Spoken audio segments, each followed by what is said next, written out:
Hello, IT friends, and welcome to our village. This is where I live. Alam nyo naman, kapag subdivision or village, may mga officers yan.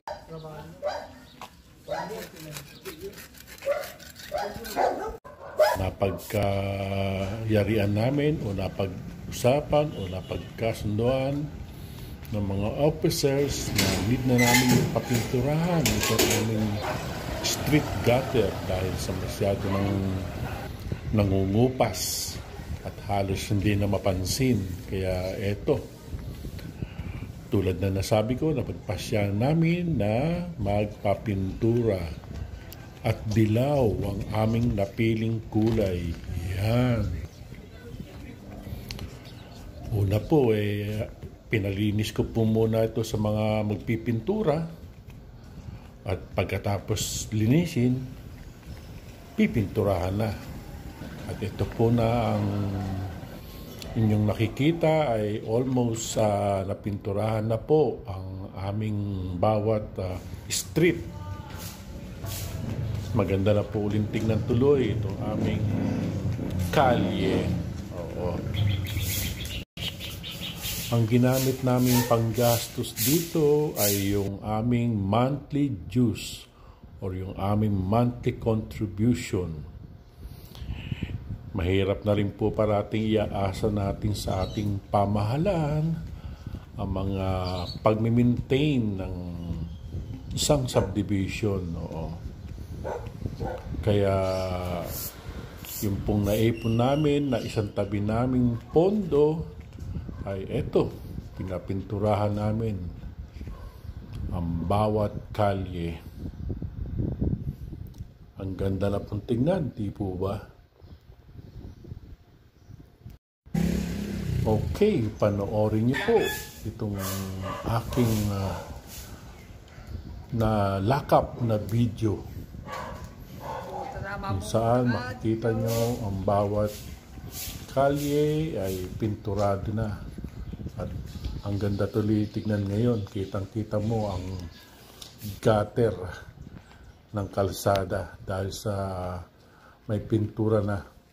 O, di ba ang ganda? Kahit papano na facelift or na upgrade or nag-level up yung aming kalsada. Dito naman po tayo sa Cypress na. Ayan, ang gandang tignan.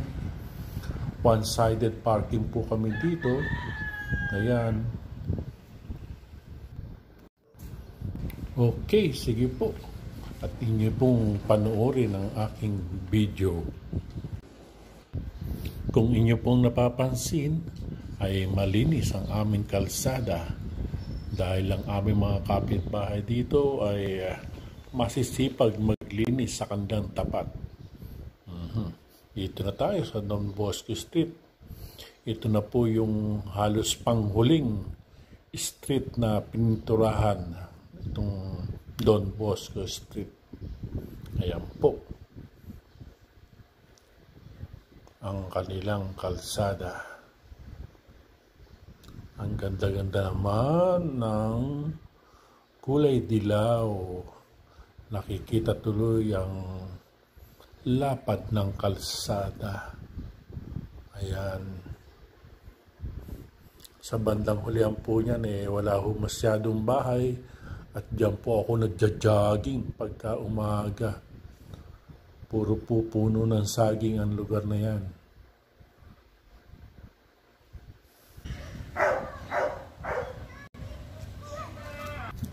Matulungan na nga itong pintor na sa paglilinis. Ako na muna magwawalis para medyo mabilis-bilis ang pagpipintura. Ayun, almost done na itong Don Bosco Street. Oo, di ba?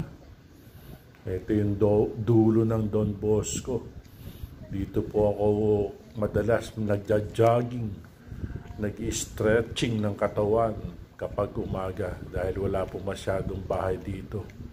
O, kita nyo, puro puno ng saging dyan. Minsan nakakahingi din ako ng saging dyan o nabibigyan tayo ng saging. Pagka na-tiyempo natin, nagpita sila. Ito po yung Almond Street. Ito po yung aming main road. Tapos na rin ang pagpintura.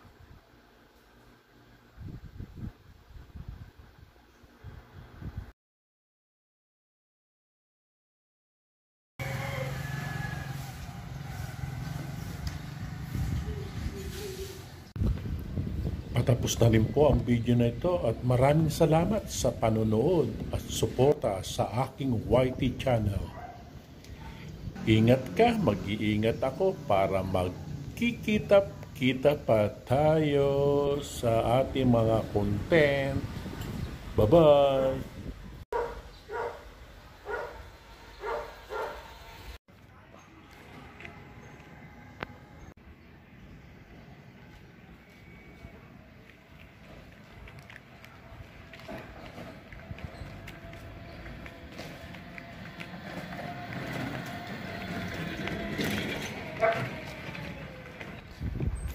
Yun, tapos na. Pinturahan na lahat. Salamat sa mga nagpaabot ng merienda dito sa ating pinto. Okay. Ito, nagkabayaran na.